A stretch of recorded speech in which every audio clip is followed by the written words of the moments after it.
हरे भरे खेतों से घिरे एक गांव में एक विशाल नीम का पेड़ था। उसकी शाखाएं घनी थी, जिसपे कबूतरों का बहुत बड़ा झुंड रहता था। सुबह होते ही उनकी कूकू की आवाज़ से पूरे गांव के लोग जाग जाते और शाम को वे पेड़ पर लौट के आराम से बैठ जाते। उन्हीं में एक बूढ़ा कबूतर था, जिसको सब लोग दादा कबूतर कह के बुलाते। झुंड के सभी कबूतर उसकी बात मानते, क्योंकि उसका दिमाग तेज और स्वभाव शांत था। उधर उसी गांव के पास वाले जंगल में एक चालाक धूर्त लोमड़ी रहती थी। वह कई दिनों से शिकार नहीं पाई थी। एक दिन उसने नीम के पेड़ पर बैठे कबूतरों को देखा।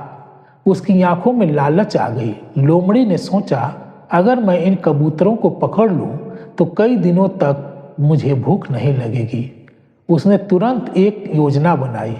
अगले दिन सुबह लोमड़ी नीम के पेड़ के नीचे खड़ी होकर मीठी आवाज में बोली, ओ प्यारे कबूतरों, ओ प्यारे कबूतरों, सुनो तो, मैं तुम सबके लिए बहुत सारा अनाज लाई हूँ। तुम्हें तो भूख लगी होगी, नीचे आओ, आराम से खाओ।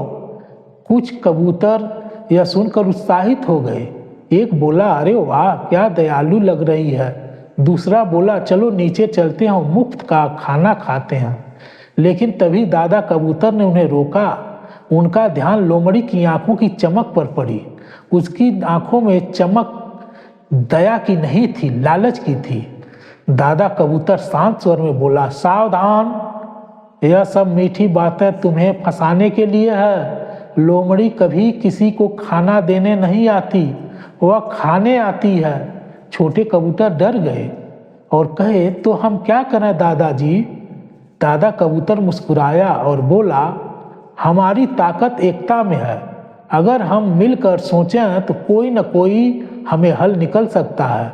उसने एक योजना बनाई, सब कबूतरों को धीमी आवाज में बताया। सब कबूतर तैयार हो गए। कुछ देर बाद दादा कबूतर ने जोर से कहा, अब सब मिलकर पंख फड़फड़ाओ। पूरे झुंड ने एक साथ जोर से पंख फड़फड़ाना शुरू किया। पंखों की तेज हवा से नीम की पेड़ पर सूखी पत्तियां, धूल, छोटे छोटे कण उड़ने लगे। धूल सीधे लोमड़ी की आंखों में जा लगी। लोमड़ी चिल्लाई, अरे ये क्या हो रहा है, कुछ क्यों दिखता नहीं? वह आंख मलने लगी, इधर उधर घूमने लगी और संतुलन खो करके पीछे की ओर गिर पड़ी। और उसी पल दादा कबूतर चिल्लाया, उड़ो मेरे साथ अभी। पूरा झुंड एक साथ खुली आसमान में उड़ गया।